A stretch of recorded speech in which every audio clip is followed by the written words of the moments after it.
Assalamualaikum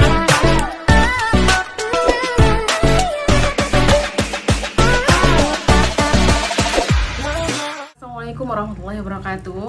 Bismillahirrahmanirrahim. Welcome to my YouTube channel lagi teman-teman, di kelasnya Bu Wenti Krisna. Teman-teman, kali ini Bu Wenti akan cerita atau sharing terkait dengan, sebentar matiin kipas dulu ya. Kali ini Bu Wenti akan sharing terkait dengan yang namanya submit jurnal, artikel kita yang sudah kita buat dari skripsi dan kita submit di jurnal. Nah, sebenarnya apa aja sih yang harus diperhatikan ketika kita itu mau submit artikel di jurnal, baik di nasional ataupun internasional. Karena ini kan awalnya kan dari draft skripsi atau mahasiswa-mahasiswa yang mengambil publikasi ya tanpa skripsi.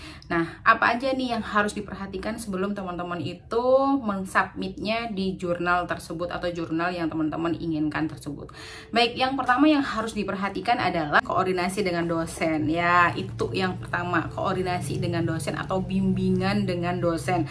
Nah, apa aja yang harus dikoordinasikan dengan dosennya ini? Yang pertama yaitu terkait dengan mau masuk jurnal mana nih nantinya teman-teman. Nah, kalau umpamanya jurnalnya itu memang udah cocok dengan kita dan draft kita sesuai gitu ya dengan bidangnya dan juga ringnya seperti apa, itu harus dikoordinasikan dengan dosennya juga. Jangan teman-teman itu langsung naruh ataupun submit artikel di jurnal sembarangan kayak gitu. Jadi karena apa? Karena di situ nanti juga ada namanya dosennya kan. Jadi kalau umpamanya ada namanya dosennya, teman-teman harus koordinasi dan bimbingan dulu sama dosennya. Kedua adalah terkait dengan apa aja yang harus dibimbingkan atau dikoordinasikan, yaitu nama lengkap dosennya, terus emailnya dosen gitu kan. Itu teman-teman juga harus koordinasi dengan dosen. Jangan asal mencomot di absensi ataupun ambil di TU gitu ya, di akademik nama dosennya ini, gelarnya ini dan lain sebagainya. Tapi koordinasi aja sama dosennya, emailnya dosennya apa ya, afiliasinya itu apa, dan segera teman-teman konfirmasi ke dosennya. Dan yang ketiga adalah apa yang harus dikoordinasikan atau dibimbingkan dengan dosen adalah tanda tangan dari perusahaan.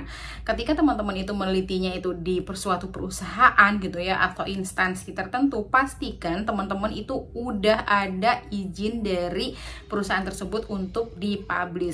Karena ada ini ya salah satu case gitu ya, perusahaan itu nggak terima umpamanya apa yang diteliti ya, apa yang dibuat oleh mahasiswa itu dipublish. Jadi itu teman-teman harus ada tanda tangan dulu dari si perusahaan tempat teman-teman itu meneliti. Kecuali nih ya kalau umpamanya perusahaan itu terbuka gitu kan ya. Jadi kalau umpamanya teman-teman cuma meneliti terkait dengan ojek online, bagaimana mereka di data-data yang sudah open access aja.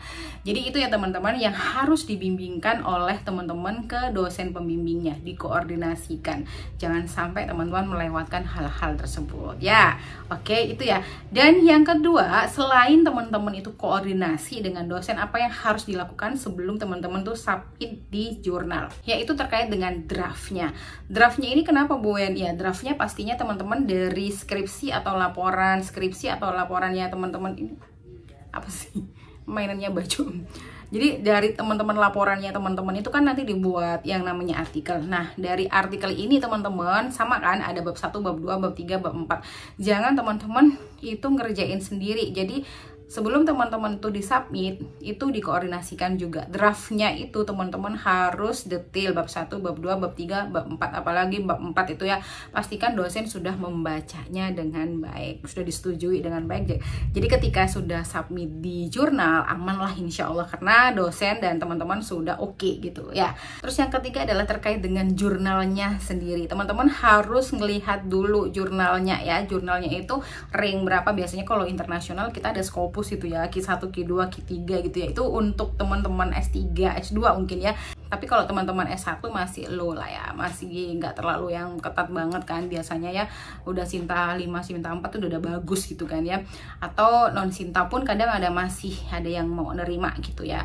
Jadi teman-teman pastikan jurnalnya itu ranknya berapa, koordinasikan juga. Dan jadi itu juga harus dikoordinasikan oleh teman-teman ke dosen pembimbingnya teman-teman. Jadi jangan teman-teman itu melakukannya sendiri. Jadi jangan asal submit gitu, jurnalnya juga dicek. Yang kedua adalah terkait jurnal ini adalah template-nya. Template-nya teman-teman harus mempelajarinya, dan itu pun nggak apa-apa nanya-nanya ke dosen pembimbing tuh sangat nggak apa-apa banget ya. Kalau mami belum ada dipahami terkait dengan template-nya jurnalnya teman-teman, itu teman-teman boleh banget untuk bisa bertanya kepada dosen pembimbingnya. Terus open access-nya, ISSN-nya, dan yang paling penting adalah jadwal kapan publish-nya. Karena apa? Kalau umpamanya beberapa kampus, mungkin anaknya satu ya, usahakan tuh publish kapan. Kenapa saya juga harus menyampaikan terkait dengan jadwal publishnya atau terakhir submit di jurnal tersebut. Biasanya teman-teman kan juga ada perintah dari kampus kalau umpamanya terakhir untuk teman-teman itu ikut kelulusan ini, semester ini akan ada batas maksimal submit artikelnya adalah tanggal sekian, bulan sekian gitu kan. Itu teman-teman udah harus ancang-ancang dari awal ya. Jangan sampai teman-teman baru 2 minggu lagi atau seminggu lagi udah mau ditutup untuk submit artikelnya, teman-teman baru bimbingan ke dosennya.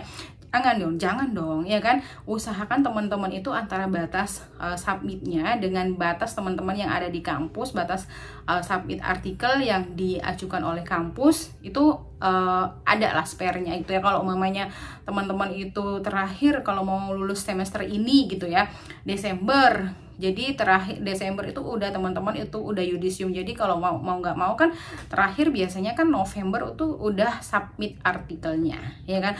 When harus submit apa udah publish, tergantung tuh ya kebijakan kampusnya masing-masing. Kadang dapat LO aja udah dianggap teman-teman submit udah selesai, boleh mengikuti yudisium. Ada yang mungkin harus sampai publish ya, itu kebijakannya kampus masing-masing lah ya.